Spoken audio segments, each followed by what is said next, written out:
My brother's friend had been visiting our house constantly for over a year. He didn't come for any clear reason, and sometimes he would sit with my brother for long hours. And sometimes he would stop by for just minutes. Then he would leave. But the one thing that never changed was those strange looks he would direct at me whenever he saw me. They weren't looks of admiration, nor were they the looks of someone who knew me well. Rather, they were filled with confusion and sadness, as if he were looking for something in my face that he had lost many years ago. As for me, I felt fear whenever eyes met his until I began avoiding walking past the living room when I knew he was inside the house. And at first, I thought it was just imagination and that I was overinterpreting his behavior, but the days proved to me that my feeling wasn't baseless. Every time I carried tea to my brother and his guest, he would suddenly go silent and look at me for a long time, then lower his head as if he remembered something painful. Received painful. He wouldn't smile, and he wouldn't try to speak to me, but he also wouldn't take his eyes off me easily. I would return to my room with my heart beating fast, wondering to myself why he acts this way, and why I feel every time that he wants to say something, then he holds back at the last moment. One evening, I could no longer hide my fear. So I went to my brother and asked him directly about his friend. My brother laughed and said I was thinking too much, and that his friend was one of the most respectful and moral people, that he had known him for many years and trusted him more than anyone else. He tried to reassure me, but he didn't notice that I wasn't afraid of the man's words, but of his silence, and of those looks that carried something I couldn't interpret no matter how hard I tried. Weeks passed, and I began to notice stranger things. One day, I was searching for an old photo album inside my late mother's room. I was surprised to find him standing at the room's door without entering. Then he said calmly, "Are you still keeping the album?" I felt astonished because I hadn't told anyone what I was looking for, and he couldn't see what I was holding in my hands.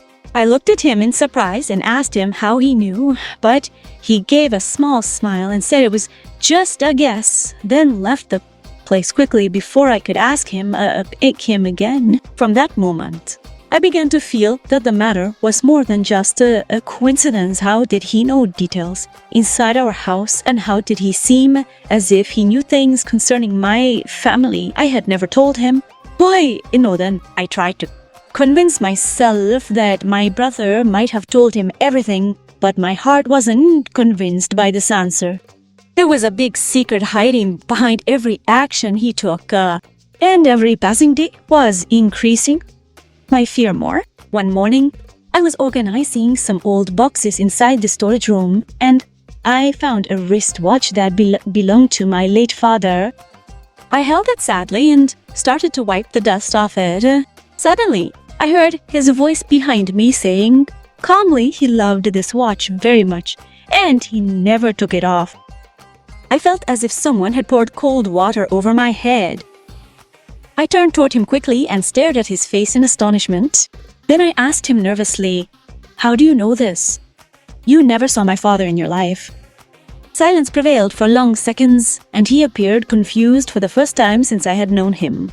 He tried to answer, but he held back. Then he said in a low voice, "Sorry, I shouldn't have said that."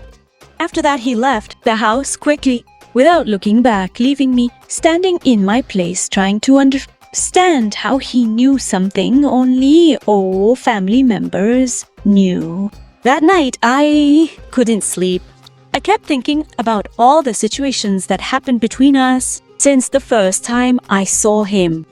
I remembered how he used to look at my mother's pictures when he walked past them, and how he would pause for moments before my late father's room, and how he would sometimes ask my brother about things that happened many years ago. All those details I had ignored began to gather inside my head, forming a single question I couldn't find an answer to.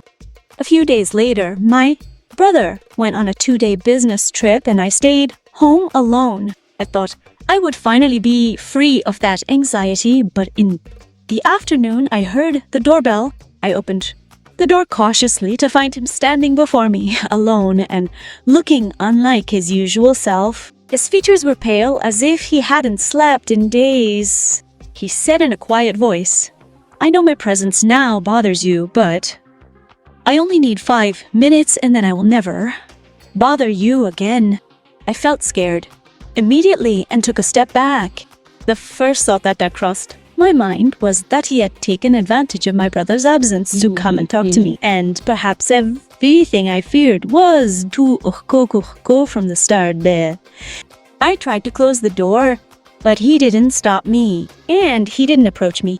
Instead, he took an old, yellowed envelope from his pocket. It showed the marks of the years, and placed it quietly on the ground in front of the door. Then he raised his hands up as if he wanted to prove to me that he didn't intend to harm me. He said in a voice filled with sadness, "I want nothing from you. Just open this envelope when I leave, and then you will understand why I was looking at you this way all these years." He finished his words and turned slowly, then began to move away from the house without waiting for any response from me or I remained staring at the envelope lying in front of the door, while my heartbeat increased rapidly. After minutes of hesitation, I bent down and picked it up with trembling hands. The envelope was very old and sealed with a faded stamp and written on its face in old handwriting, to be opened only by my niece. I kept staring at the phrase written on the envelope as if it weren't real, and I felt my breath becoming heavy and my hands started trembling without me realizing it. No one in my family called me by this title except my mother before her death. But after she passed, no one was left to mention it at all. How did he know, this man, that the letter must reach his niece? And who is the owner of this old handwriting?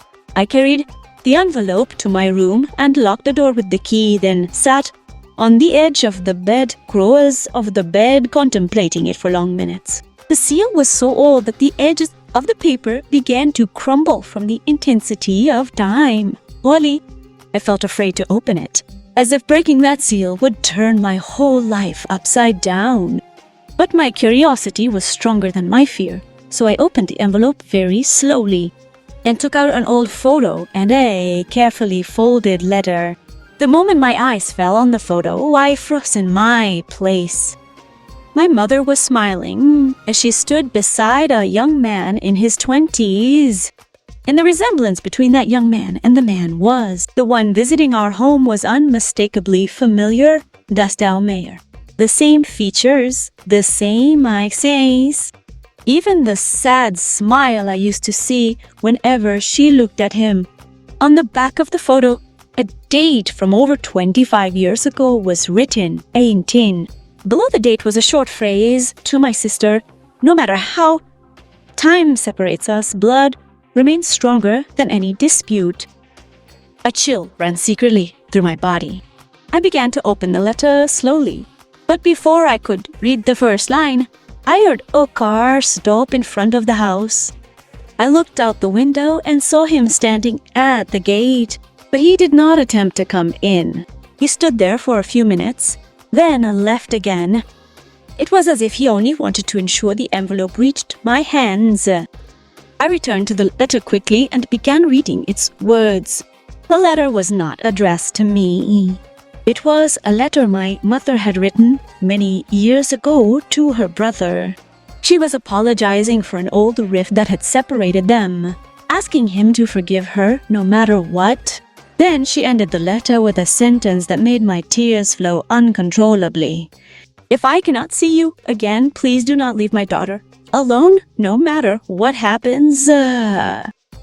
I stopped reading. I could no longer see the words through my tears. For the first time since my mother passed, I felt as if she were still speaking to me, and that there was a part of her life I never knew. But the biggest question continued to haunt me. If this man is my mother's brother, why did everyone hide his existence? And why did my brother or father never tell me anything about him all these years? In the evening, my brother returned from his trip unexpectedly and noticed my confusion from the very first moment. He tried to ask me what had happened, but I could not bring myself to tell him the truth. I feared he would think I had trusted a stranger too easily, so I settled for silence. And while we were having dinner, it rang. My brother's phone rang, and when I saw my friend's name on the screen, my chest tightened, and my brother went out to answer the call on the balcony. But his raised voice allowed me to hear some of the words. He was saying angrily, "Why did you go to the house in my absence? You promised me you would wait until I was there."